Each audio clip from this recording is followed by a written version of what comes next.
en medio siglo. Estamos en contacto con Antonio Guedes, médico cubano exiliado en España. Antonio, ¿cómo le va? Pablo Rossi por Radio Mitre en Buenos Aires lo saluda. Muy bien, muchas gracias. Buen día para ustedes. Antonio, ¿qué contacto tiene usted hoy con la isla? Justamente a partir de lo que decíamos, ¿qué nos puede contar?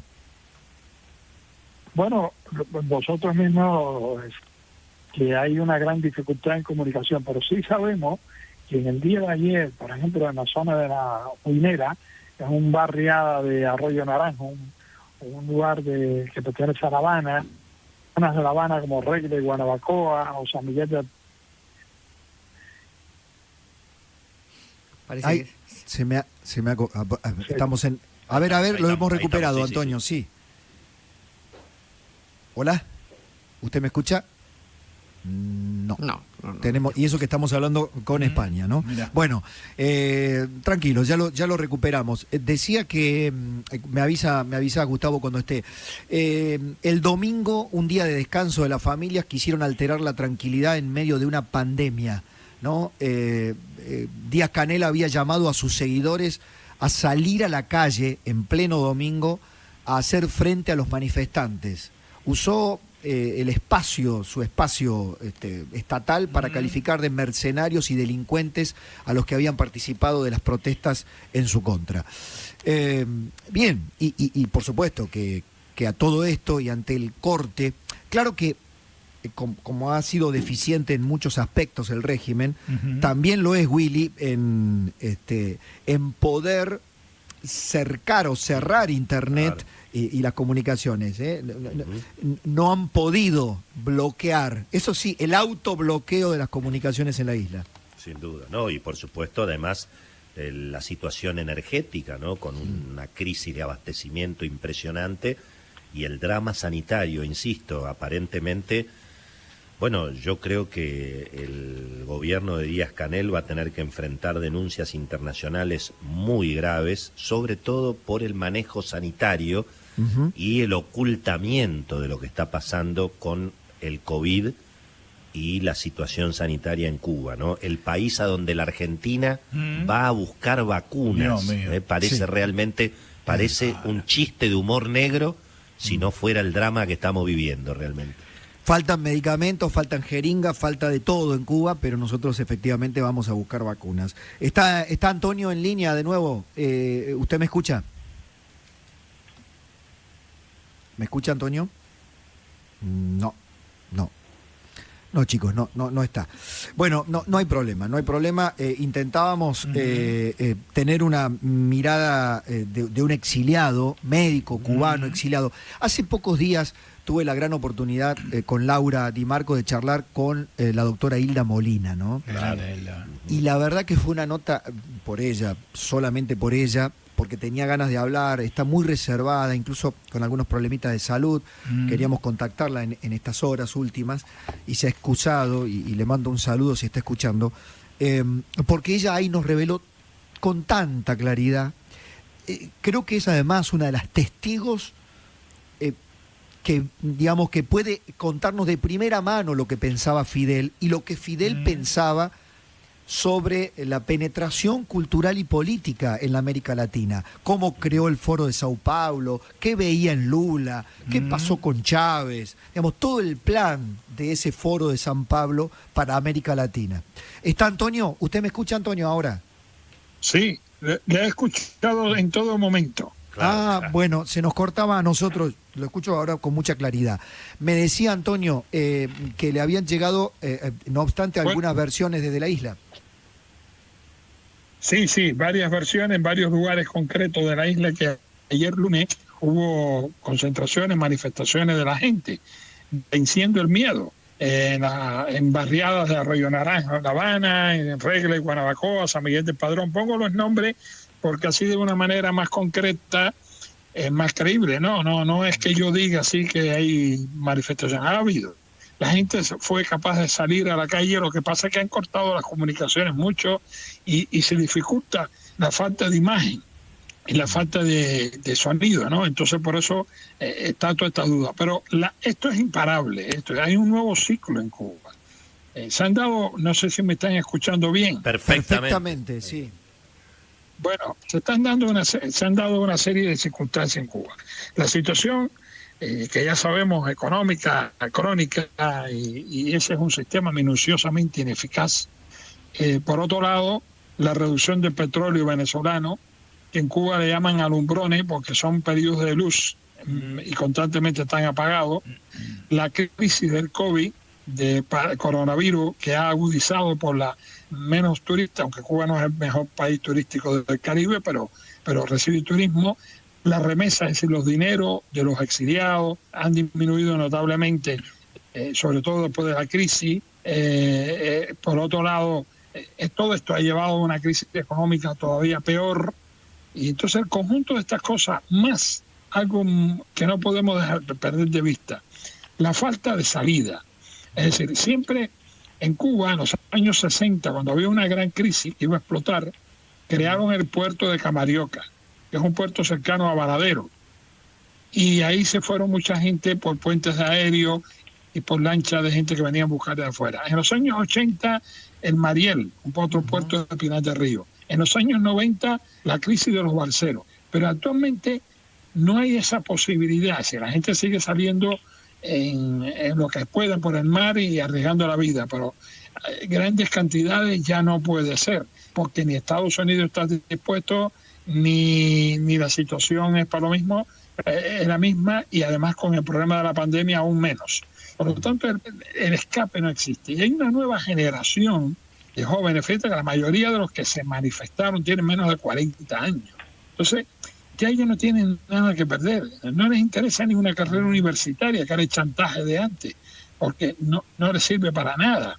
Entonces, todo eso junto, todo eso sumado, más que a este régimen se le ocurre hacer un cambio, un reordenamiento económico, como ellos les llaman, una serie de medidas para endurecer la vida de los cubanos, donde, por ejemplo, no podían utilizar el dólar. A los emprendedores, a los pocos emprendedores de cuenta propista, como le llaman allí en Cuba, le subieron mucho los impuestos. Es decir, en medio de la pandemia hacer todo esto, pues todavía agudizó mucho más la situación. Entonces, el cúmulo de cosas se dio la tormenta perfecta. Usted sabe, la conjunción de factores. Usted sabe, Antonio, que el régimen cubano tiene en la América Latina sus seguidores, sus apañadores, sus amigos, ¿no? Y al menos la neutralidad suele ser amistosa. Es el caso de la Argentina, de Venezuela, de Bolivia, en algunos casos el anterior gobierno de Brasil. Y aquí se habla del bloqueo a Cuba, ¿no? Como el bloqueo a Venezuela. Hace un rato nos referíamos a la diferencia entre bloqueo y embargo. Hoy Cuba, y usted me imagino que usted lo puede explicar mejor que nadie, porque Cuba tiene relaciones comerciales con España, por ejemplo.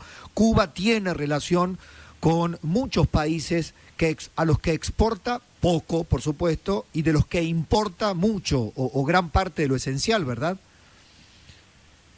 Bien, vamos a ver. No voy a explicar la diferencia entre embargo y bloqueo porque lo acaban de hacer ustedes. Por lo tanto, debe haber quedado claro. En Cuba nunca ha habido bloqueo. Fue un bloqueo marítimo cuando la crisis de los misiles de unos días. Pero ya después de eso nunca jamás ha habido bloqueo. Cuba puede comerciar con todos los países del mundo que quiera. Y el hecho está en las inversiones que hay españoles, argentinos, italianos allí invirtiendo. Es más, pueden comprarle a Estados Unidos alimentos y medicamentos, incluso en la época de Trump. Alimentos y medicamentos. Lo que pasa es que tiene que pagarlo y no tiene. Constantemente está renegociando la deuda en el Club de París, que es un club de una serie de países, y constantemente le están perdonando la deuda. Entonces, ¿por qué? Porque es un país que no funciona, que es ineficaz, que no produce. Mire, hay otro ejemplo muy claro. Las dos Alemanias, la comunista y la no comunista, las dos Coreas, países de la misma cultura, la misma tradición, el mismo idioma, ¿cómo funciona en un país en otro? ¿Cómo hay más libertad en un país que en otro? ¿O cómo había más desarrollo económico en uno en otro? La diferencia estaba en el sistema, porque este sistema, donde quiera que se ha implantado, ha fracasado, porque no hay libertad económica, política, social y cultural.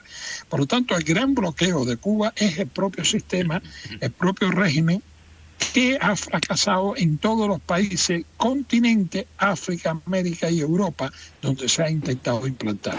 Y he puesto los dos ejemplos de esos dos países, porque son de cultura, tradición iguales, y para que no digan, no, porque la tradición era cultura. No, da igual, porque es el sistema. Esa es la causa del mal fundamental de Cuba.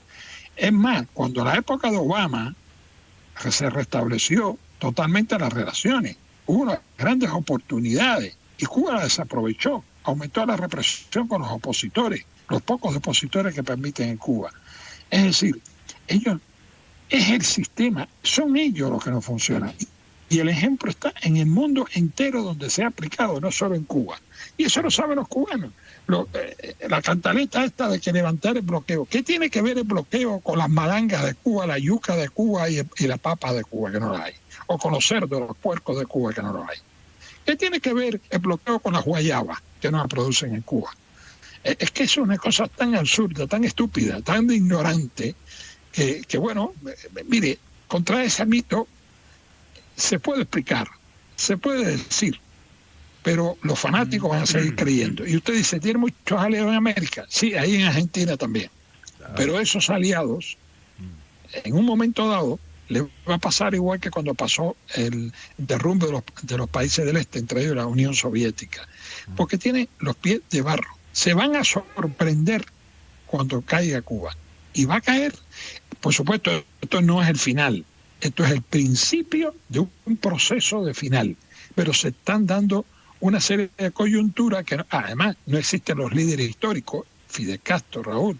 ¿Quién es este Díaz-Canel dentro y fuera de Cuba? No es nadie, en ninguna de esas figuras. O sea, eso desde el punto de vista político y psicológico también influye. Teniendo en cuenta todas las causas que dije anteriormente, económica, la coyuntura, el COVID, las nuevas generaciones, el poco internet que hay, pero que hoy en día existen estas redes sociales que no existían antes, y que ellos no pueden mantener bloqueado indefinidamente. Podrán controlarlo hoy, mañana, la semana que viene, pero el mes que viene ya no. Esto se le va de las manos, porque es un proceso diferente, distinto, en un momento distinto y una generación distinta. Antonio, ha sido por demás elocuente y le agradecemos enormemente su testimonio, que le diría que ha explicado a Cuba, pero también ha explicado a Argentina en alguna medida. Le mandamos un abrazo cordial. Muchas gracias. Y el último mensaje, si me permite, diría esto, como lo digo yo a los españoles.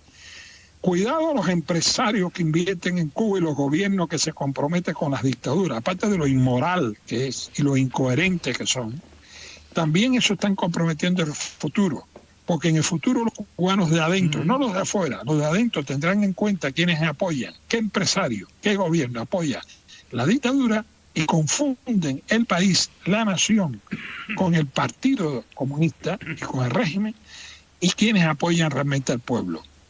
Esos inversores tendrán problemas en el futuro. Mire, el ejemplo está en la rabia que tienen los cubanos cuando pasan estas cosas. Tiran piedra a los escaparates, a las vidrieras, como dicen en Cuba, donde hay objetos extranjeros. Pero no solo para quitarlo, o para robarlo, o para quitarlo, porque no lo tienen, sino también rabia porque consideran que esos son aliados del régimen, porque los que invierten en Cuba no invierten con el pueblo, los empresarios que están invirtiendo en Cuba están invirtiendo con el régimen, con el aparato militar, que se han convertido en un aparato militar empresarial.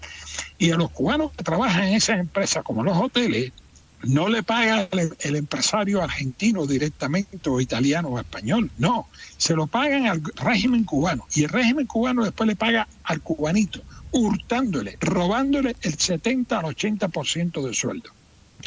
Antonio, una pintura, una carta abierta, creo, a quien quiera entender. Un abrazo grande, muchas gracias.